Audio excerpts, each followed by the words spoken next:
Hello everyone, how's it going? And welcome to our first look at Wild Rift patch 4.2b. This patch is scheduled to come out next Wednesday or next Thursday, depending on your time zone.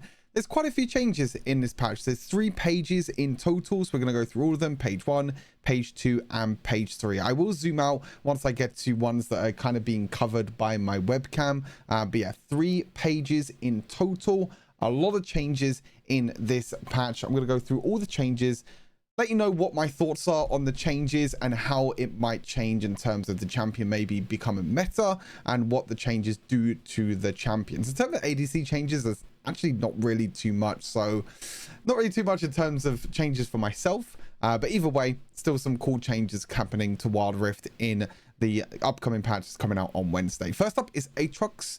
Bit of an interesting one because I think Aatrox is in a pretty good spot right now. The World Ender attack damage ratio is going up by 10% every single rank.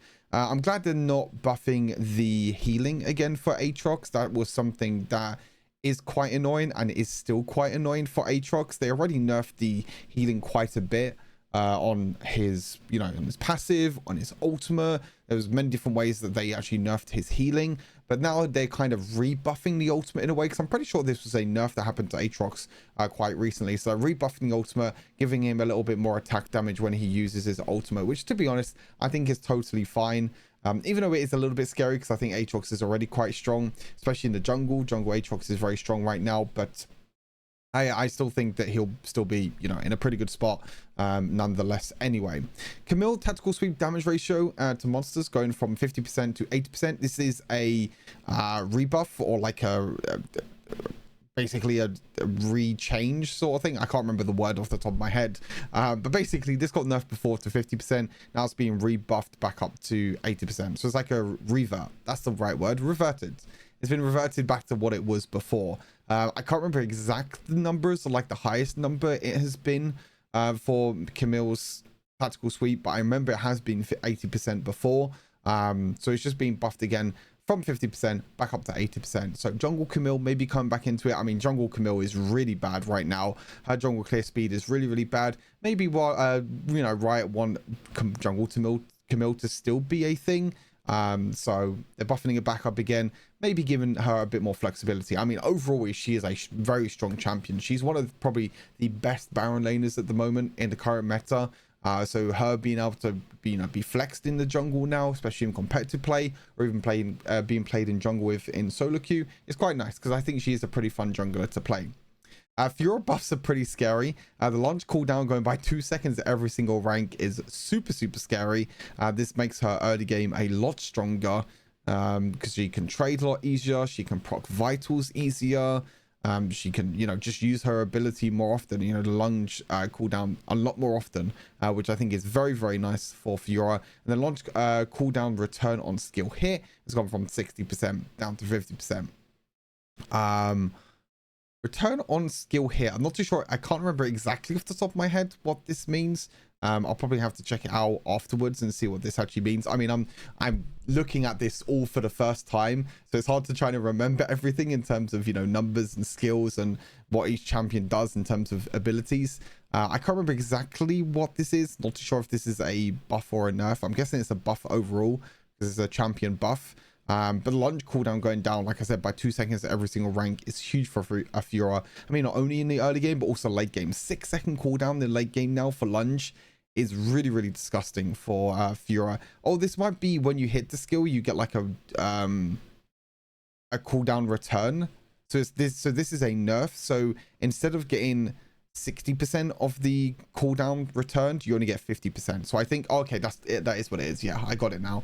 So they nerfed this part. So if you hit the skill, you don't get as much cooldown back. But if you don't hit the skill, it's going to be buffed by 2 seconds. So overall, it's buffed anyway, because it was 8 for 60%. So it's like, I can't think of it off the top of my head what the actual calculations is. It's like 3 seconds, and now it's also 3 seconds. Oh, I guess it's roughly about the same. I think it's a little bit of a buff in terms of if you hit it in the late game, like 6 seconds, 50%, it's going to go down to 3 seconds.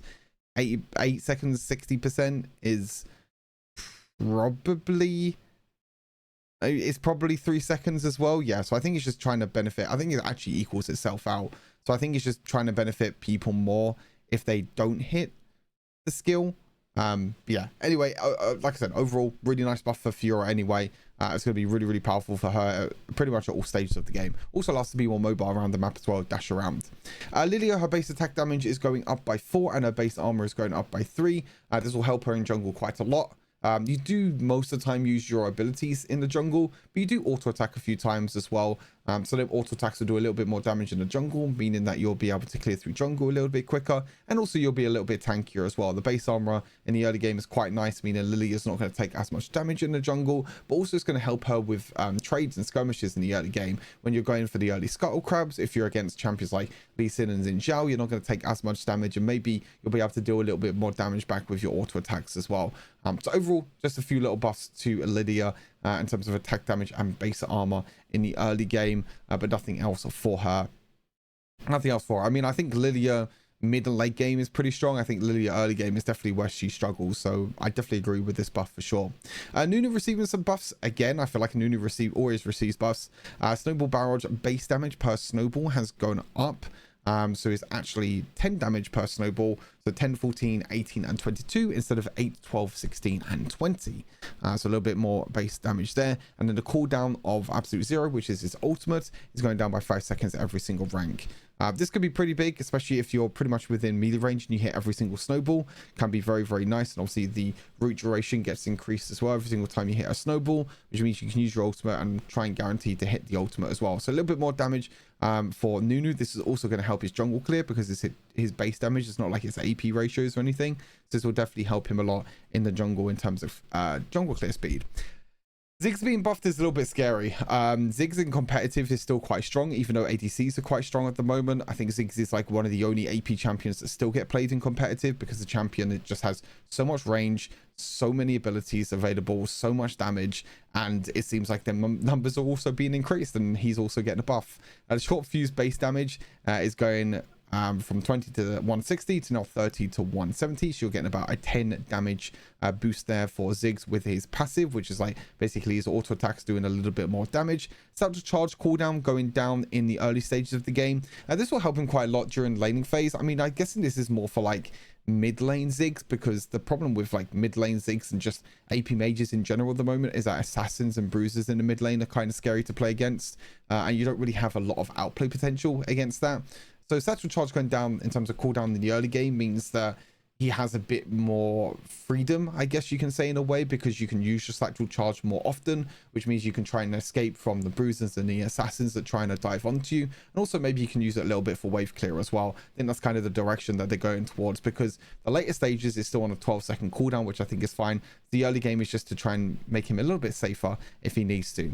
And the explosive minefield movement speed reduction duration has gone up from 1.5 seconds to 2 seconds. Okay, I don't think this needed a buff at all. I mean, the third ability is already very strong. Just now the enemies are going to be reduced movement speed for even longer. I mean, they did do enough with the nerf with the third ability quite recently. The third ability, the bombs on the field doesn't last as long. So maybe it's just like a little bit of a buff in terms of that. But still, Ziggs' third ability and just Ziggs in general is still very strong. Maybe not as strong as solo queue as what it is in competitive, which, like I said, is kind of scary with these buffs, because, you know, I don't want a meta where AP Ziggs comes back into the meta. No, do not want that. Onto champion nerfs. Rammus, the rolling armadillo, movement speed increased during a powerball, is going down by quite a lot, actually. So the move... Wow, this is a really hefty nerf, like insanely heavy nerf. I mean, I didn't even think Rammus was this strong, to be honest with you. I mean, I guess because we're in like an ADC meta right now, it makes sense that Rammus is stronger. Maybe I kind of underrated him in the tier list a little bit. But Rammus is definitely, I guess, a lot stronger now because, you know, ADCs in jungle, ADCs in mid, ADCs in bot lane, sometimes even ADCs in top, which means Rammus is going to be even stronger. So I guess that's where that's going to. And the Powerball base damage is also going down. So this is going to affect his early jungle clear speed ever so slightly. I mean, you don't really hit your Powerball too much. I mean, you do hit it, like you do try and do it for a little bit of damage to try and clear the jungle quicker, so it's going to nerf that, but also it's going to nerf the way you get around the map with the movement speed, and also the damage that you're going to be dealing to champions when you're looking for ganks early on. So bit of a damage nerf there, actually 30 damage in the early game and also 30 damage in the late game, which is again a pretty heavy nerf. Like these are not slight nerfs to Rammus that I was expecting. These are heavy nerfs. Hopefully you can read that. Yeah, you can actually read that, which is fine. These are really heavy nerfs to Rammus. I'm going to zoom this out a little. I'm not too sure if you'll be able to read it or not, but I will zoom it out and then zoom it back in once I've read it all out. So Swain, the base armor per level is going from 5.5 to 5, so you're going to be losing 0.5 armor per level, which is like 7 armor at level 15, which doesn't really mean too much. The first ability, the Death Hand's damage of each bowl after the first one has gone down. So this is basically nerfing how many bolts you hit. So basically with Swain, the closer you stand when he uses his first ability, and if you land multiple bolts, the more damage you're going to be dealing. So this doesn't really nerf using your first ability at long range. This more nerfs your ability, nerfs your first ability when you're using it at close range and you're landing multiple bolts, because the multiple bolts after the first one is going to be dealing 5 less base damage and also 3% less AP. So a little bit of a damage nerf there on the first ability, and also the ultimate, the heal per second. Thank God this is getting nerfed. This healing was absolutely disgusting, by the way. This is like Aatrox healing. I remember trying to deal with this as an ADC, and it's so hard to deal with in terms of Swain as a 1v1. I actually thought Swain was, you know, was in a pretty decent spot. I think he's one of the most balanced champions actually to be released. I don't think he was really broken. I don't think he was really weak. I think it was fairly balanced, to be honest with you. So kind of surprised that he's been nerfed, but to be fair, like I said, the healing is quite strong. I'll zoom in a little bit because you know what the numbers say there now. But yeah, the healing amount down here, you know, the base amount going down by 2.5 and then 5. Again, it's not too much. You're going to be getting like heal ticks every second or so anyway, so that's going to be pretty big for you. So again, I mean, overall damage nerfs, armor nerfs, ultimate nerfs, I think Swain will still be in a pretty decent spot. I think his big thing is like his crowd control is his third ability, and also how much HP he gets as well from his passive, you know, collecting the birds and everything like that. All right, on to the second page. I wonder how far I can zoom in. I can actually zoom in the whole way here. Awesome. A system/item buffs. Death Stance, a dance restored based on maximum health, has gone from 10% up to 12%. I think Death Stance definitely deserves a buff. I think there's a lot of items that are being built at the moment rather than Death Stance. If you think of like Baron Lane Bruiser builds at the moment, it's always Divine Sunderer or Trinity Force. You always want to try and fit in a Blade of Rune King if you can for a little bit more damage. Then it's Hullbreaker. Then it's Sterix Gauge, because Sterix Gauge is just completely busted at the moment. And then just your last item, you kind of most of the time just want to go for an anti-heal item. So I guess they're trying to just bring Death Stance more back into the meta, because I don't remember the last time I'm seeing Death Stance being built. The only time you really build Death Stance is if you're against a lot of AD champions. But if you're against a mixture, it's always best to just go for like Divine Sunderer, Blade Ring King, Hullbreaker, Sterix Gauge, and then like your anti-heal if you need anti-heal. Maybe if you don't go anti-heal, you can just go like GA or something instead, or you just go Twin Guards. You know, Twin Guard just gives you so much extra stats anyway in terms of armor and also magic resist that you don't really need Death Stance in your build. I think the only way you'd fit Death Stance in your build is if you take up Blade Ring King and put in Death Stance, but then you're losing a lot of damage output in general in terms of bruises. And it's the same in jungle as well. Even junglers now, you just go Trinity Force, Divine Sunderer, Black Cleaver. Warmogs now is even being built on junglers because the item is so strong and the passive is so broken. Sterix Gauge, Twin Guard, you know, all these items. So in general, Death Stance is not really being built that much. Will the dance restore based on maximum health being increased change that? Probably not, to be honest with you. I just still think the other items in general is just way too strong. You just tank up a lot of maximum health, you just build a lot of maximum health, and then you just need to build Twin Guard, which gives you enough armor, enough magic resist to be super tanky. So again, I think that's totally fine. Random's Omen also getting a bit of a buff. The upgrade cost is actually getting increased, but then the armor is also getting increased by 5. And the determination stats gained from melee champions, also ranged champions, is going up. So, you know, you get more determination stacks, which means when you auto attack a champion, after you get a few determination stacks, your heal will be a little bit stronger because you'll get more stacks in general. Again, Randomized Omen is a bit of a unique item.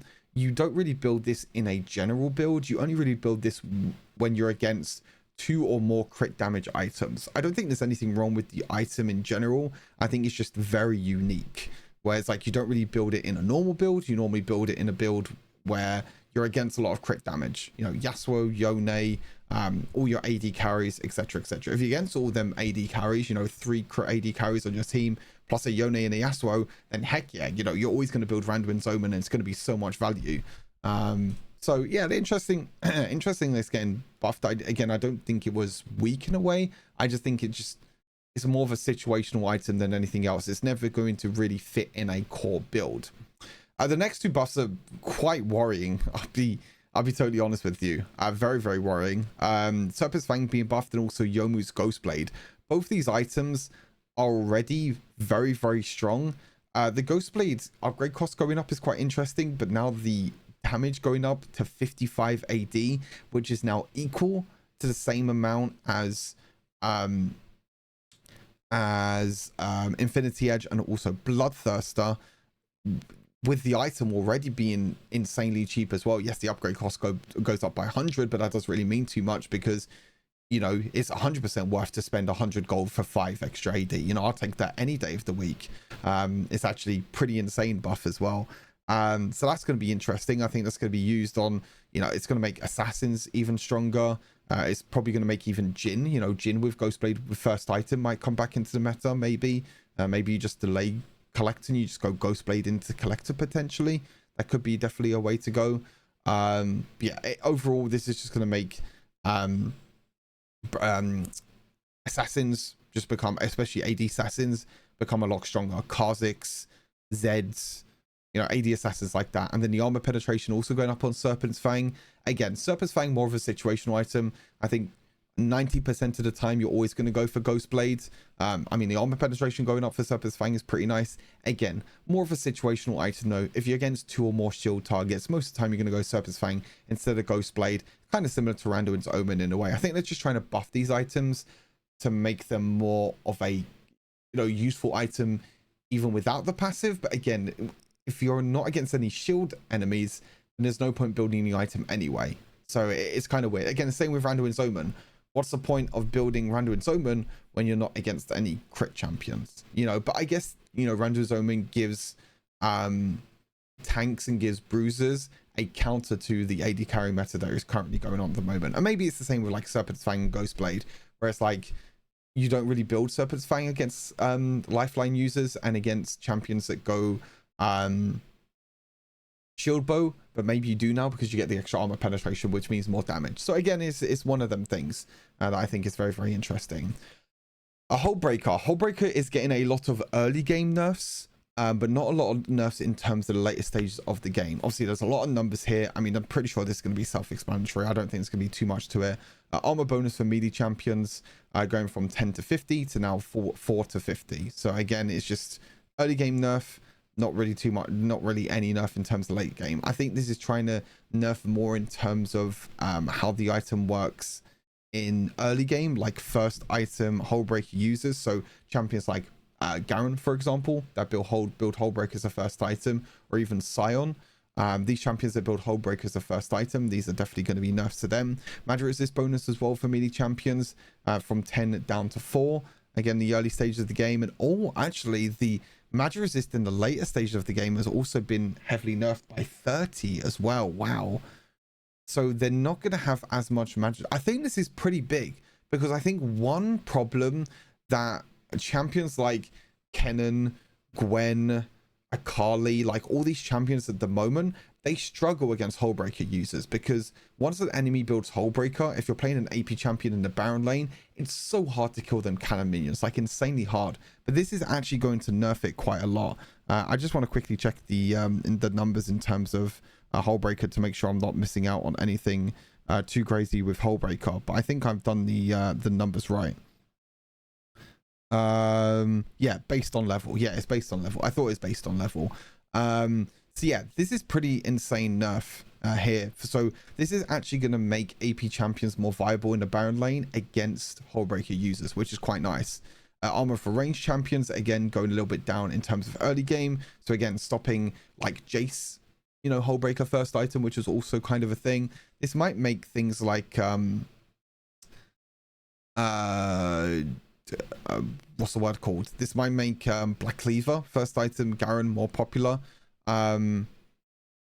Yeah, so this, oh wait, I just realized that these are not minions. This is actually for the champion. So this is for the champion, so you're not going to get as much armor in the early game as a champion, and as much magic resist in the early game as a champion, and you're not going to get hardly any magic resist in the later stages now. Again, more armor and everything, a lot less magic resist now, again, in the later stages of the game for ranged champions. So these top 4 changes are to the champion itself. These bottom 4 changes are all to minions, but again, look, they're doing the exact same thing to minions. So in the early game, again, a little bit less armor in the early game, same armor in the late game. Again, look at this magic resist bonus for large minions near melee wielders. So 50 to 170 is now 20 to 85. So even what I was explaining before here, when I thought it was minion changes, but this is actually to the champion itself. So the champion itself is not going to get as much magic resist, but look at this. This is cut by like nearly 100. Like, that's crazy. The minions are now going to have 100 less magic resist in the later stages of the game, which again means that champions like Gwen and Kennen can actually just clear the ways now and actually try and go for the 1v1 duels in the side lane, which is big for the meta, because the meta at the moment is quite stale. It's like, you know, Camille, Jax, Garen, all these champions that just go Hullbreaker and they split push and they just go 1v1 in side lanes. And our champions can be, you know, AP champions can be played in Baron lane and try and actually contest in the 1v1s, which is quite nice. Armor bonus for large minions near range champions, again, a little bit down the early game. This is actually going a little bit down in the later stages of the game, but again, look at this, magic resist as well. Big nerf in the early game and a big nerf in the later stages of the game. So again, the big changes with Hullbreaker that you need to take away is that champions that deal magic damage are going to be a lot more viable against Hullbreaker champions, and this might mean champions like Garen might need to go something like Black Cleaver first item instead of Hullbreaker. So very, very cool changes to Hullbreaker. I really, really like these changes actually, because I think this changes up a lot of things with Hullbreaker and the Baron lane meta in general. All right, and then finally we have the adjustments. We have one more page after this. Finally, we have the adjustments. Ash is getting a few adjustments. I think I quite like these adjustments, to be honest with you. The Frost Shot non-critical slow is getting nerfed quite heavily. This nerfs a lot in terms of the Manamune build, because the Manamune build, most of the time with like the, you know, your auto attacks and everything, when you're not critting, the slow was, you know, it's still insanely high. Now it actually feels more beneficial to go for a crit build with Ash, which, to be honest, I think crit build Ash was not that bad anyway. You know, Essence Reaver, Shield Bow, you know, them sort of items, you can go for that sort of route, or you can go like Essence Reaver into Black Cleaver and then go something like Solari Charge Blade, because you're going to be spamming your abilities a lot. But now building crit seems more beneficial for Ash, because, you know, when you're building crit and when you're auto attacking and you deal a crit damage, yes, your crit damage doesn't go up with Ash, but your slow is going to be more effective. And actually, if you keep attacking that same person, you're going to be dealing more damage to that champion based on your crit. So if you also attack the same person 2 or 3 times, you're going to be dealing more damage every time with your crit. So again, it's a buff to crit Ash, but a nerf to like on-hit Ash in a way, or even like Manamune Ash with like Trinity Force, etc. Volley cooldown also going down again, especially a lot in the later stages. 8.5 seconds now in the later stages of the game. Again, more of a nerf in terms of, you know, this spam utility Ash build with Manamune, Essence Reaver just spamming your second ability over and over again. But the volley attack damage ratio has gone from 100 to 115. Again, more of a buff to a damage crit Ash build rather than going for a more utility support Ash build. Again, really, really like these changes. I'll definitely have to test out these changes with, you know, the Essence Reaver Ash, which I still think will be very popular. Maybe something with like Phantom Dancer, and also you know, building in Shield Bow, and then going for Conqueror to give us even more attack damage, to give our second ability even more damage, which is going to be amazing. You know, you don't really use volley as like a zoning tool anymore. You actually want to hit it to be able to deal that extra bonus damage. 50% bonus damage now, extra bonus damage on volley. It's pretty damn huge. All right, on to the final page. A few ADC changes here. Actually, quite a few ADC changes here. Most of them are just small changes, but I'll still obviously go through them anyway. First up is Draven. Base attack damage is going lower in the early stages. Apparently Draven is quite strong at the moment, especially with like Bloodthirster being buffed in the early game.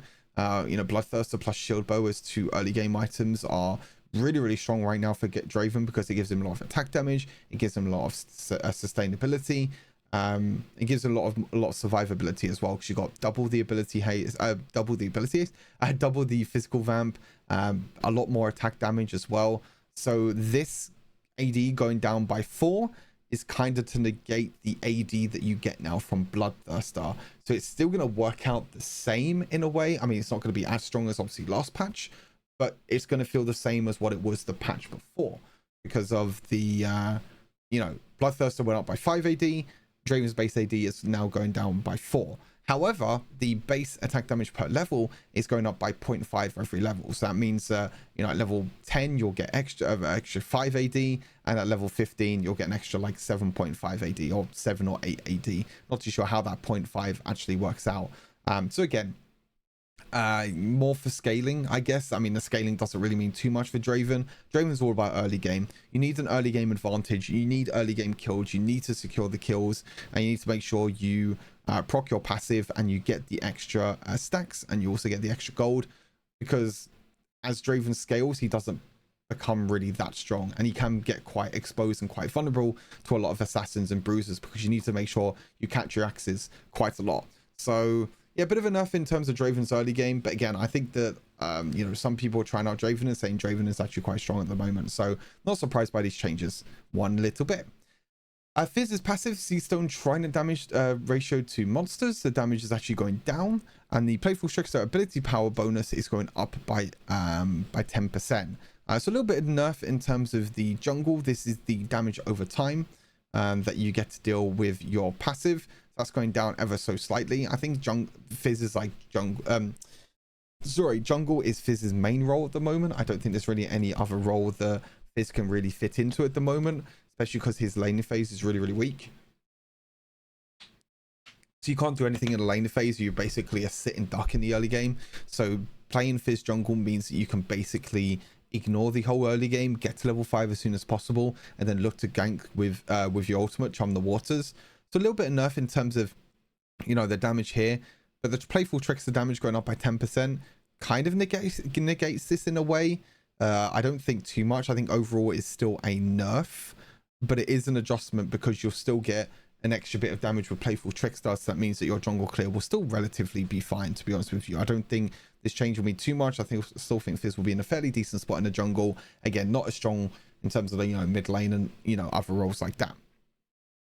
Olaf receiving some changes. Obviously, Olaf went through a mini rework in the patch 4.2, so a few changes to that is happening. The Vicious Strikes shield gained is going up, so you're getting a little bit more shield now with your... Isn't this the second ability now and not the passive? Doesn't your second ability now give you a shield for Olaf? I can't remember the changes exactly, but I'm pretty sure I remember the second ability now giving a shield and not the passive, if I remember correctly. I am trying to find Olaf right now, but I'm completely blind on Wild Rift. There we go. Yeah, I think this is his second ability. Yeah, Ferocious Strikes. This is his second ability. It says P here, but this is actually his second ability. I was a little bit confused there for a second. So the shield gain, the base shield gain is actually gone up, and the missing health it scales with has gone down. So a lot of time with Olaf, when you're using your second ability, you want to use it when you're quite low on health. It does have quite low cooldowns, so you can normally use it at the start, when like at the start of fights, to get the extra little bit of attack speed that you get, and then you can use it again once you're low on health.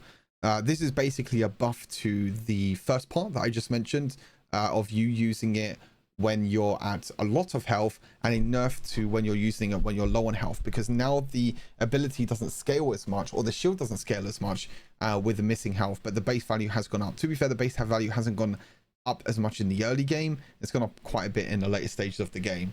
So again, you can probably use this ability twice. Again, it's a bit of an adjustment. I don't think it really does too much to second ability. Second ability will still work pretty much the exact same. The Ragnarok initial duration going up by 1 second is pretty huge, and you can also extend the range as well. Extend the range. You can also increase the range as well. I can't think of the word off the top of my head. It's 2 a.m. It's nearly 3 a.m. at the moment. My words are not coming out correctly. But you can increase the duration of the ultimate as well once you get a takedown, if I'm not mistaken. Oh, it's just each basic attack or cast of reckless swing against an enemy champion. Okay, sorry. Yeah, each basic attack increases the duration, so now you have more time to walk up with your ultimate and auto attack, which is quite nice. But then the attack damage has gone down. The attack damage boost that you get with your ultimate has gone down. I think it's kind of nice. It gives Olaf more time to walk up and auto attack. Yes, you're not going to do as much damage, but now you have more time to walk up and auto attack. With the initial duration, it means you have time to walk up, auto attack, and increase the duration every single time with your auto attack and every single time you use your ability, your reckless swing, which is your third ability.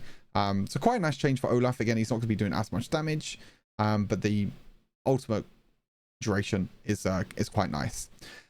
Our last two changes are to AD carries. The base health for Tristana is going down. This is definitely going to hurt her early game a lot. 40 base health in the early game might not seem like a lot, but it actually is quite a lot. You know, you think of like base attack damage, for example, it's like 60, and also you're getting like a longsword in the early game. This is quite big. 40 health is like, you know, half an auto attack, basically, in a way, if you kind of compare it to Draven. It's like, oh no, it's not even half an auto attack. It's actually more than half an auto attack. So yeah, you're losing a lot in terms of trading with Tristana in the early game, which, to be honest, Tristana was insanely strong anyway at the moment. Like I said, I think she was probably the strongest AD carry at the moment in current meta. The scary thing is, though, is that they're actually buffing her first ability. Her attack speed bonus now on her first ability at maximum rank is 125%.